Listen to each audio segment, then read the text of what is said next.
নমস্কার বন্ধুরা, আশা করি সবাই ভালো আছেন। আগের দিন আমি আলোচনা করেছিলাম প্রাচীন ভারতের ইতিহাস রচনার উপাদান নিয়ে। আজ চলে এসেছি আরেকটি নতুন ভিডিও নিয়ে, যেটা আলোচনা করব ইতিহাসের প্রাচীন উল্লেখযোগ্য গ্রন্থগুলি নিয়ে। আপনারা চাইলে এই আলোচনাটি নোট করে রাখতে পারেন। চলুন তাহলে শুরু করা যাক। প্রাচীন ভারতের ইতিহাসে অনেক উল্লেখযোগ্য গ্রন্থ আছে, তার মধ্যে আমি কিছু বিশেষ তুলে ধরলাম। অর্থশাস্ত্র হল একটি গ্রন্থ যেটি রচনা করেছিলেন কৌটিল্য, যিনি চাণক্য বা বিষ্ণুগুপ্ত নামেও পরিচিত। চরক সংহিতা হল একটি গ্রন্থ যেটি রচনা করেছিলেন চরক। মুদ্রা রাক্ষস ও দেবী চন্দ্রগুপ্তম এই দুটি গ্রন্থ রচনা করেছিলেন বিশাখ দত্ত। কথাশরিত সাগর এই গ্রন্থটি রচনা করেছিলেন সোমদেব। বুদ্ধচরিত, বজ্রসূচি, সূত্রালঙ্কার এবং সারিপুত্র প্রকরণ এই চারটি গ্রন্থ রচনা করেছিলেন অশ্বঘোষ। দানসাগর ও অদ্ভুত সাগর এই দুটি গ্রন্থ রচনা করেছিলেন বল্লাল সেন। অভিজ্ঞান শকুন্তলম ও মালবিকাগ্নি মিত্রম এই গ্রন্থ দুটি রচনা করেছিলেন কালিদাস। পঞ্চতন্ত্র হল একটি গ্রন্থ যেটি রচনা করেছিলেন বিষ্ণু শর্মা। দশকুমার রচিত হল একটি গ্রন্থ যেটি রচনা করেছিলেন দণ্ডিন। মত্তবিলাস প্রহসন একটি গ্রন্থ যেটি রচনা করেছিলেন মহেন্দ্র বর্মন। গীতগোবিন্দ হল একটি গ্রন্থ যেটি রচনা করেছিলেন জয়দেব। মৃচ্ছকটিকম একটি গ্রন্থ যেটি রচনা করেছিলেন শূদ্রক। দায়ভাগ একটি গ্রন্থ যেটি রচনা করেছিলেন জীমূতবাহন। নাট্যশাস্ত্র একটি গ্রন্থ যেটি রচনা করেছিলেন ভরতমুনি। কাদম্বরী ও হর্ষচরিত এই দুটি গ্রন্থ রচনা করেছিলেন বাণভট্ট।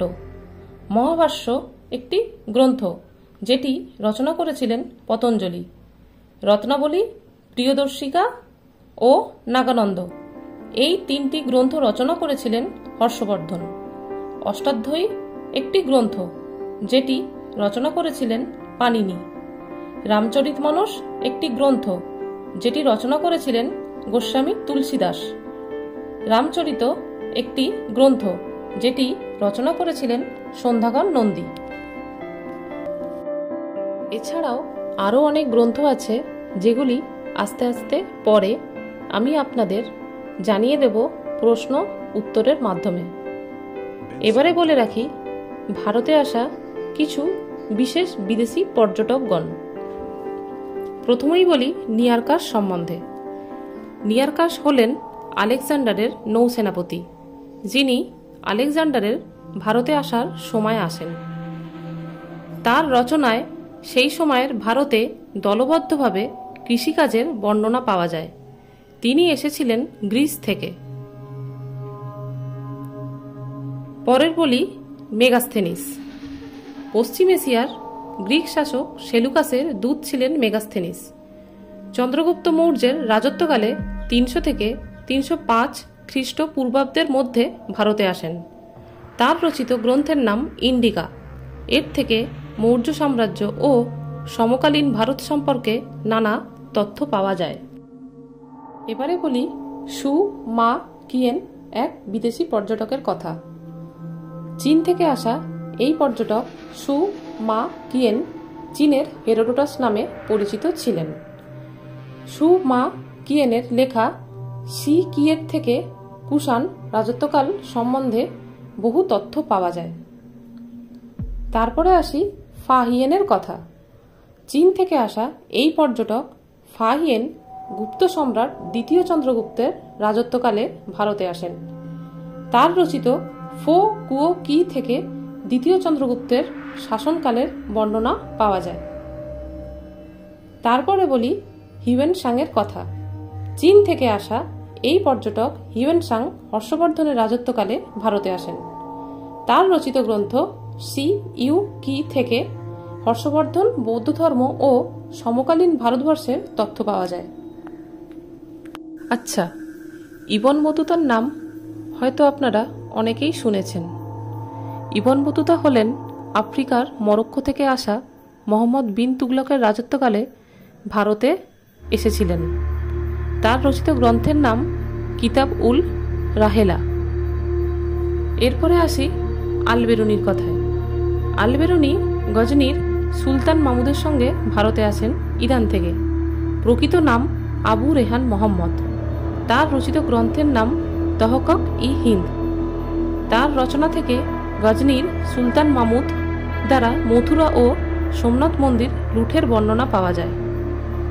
এবারে বলি কয়েকটি গুরুত্বপূর্ণ লেখ বা লিপি। এলাহাবাদ প্রশস্তি রচনা করেছিলেন হরিসেন, যিনি ছিলেন সমুদ্রগুপ্তের সভাকবি। এখানে সমুদ্রগুপ্তের কৃতিত্ব বর্ণনা করা হয়েছে।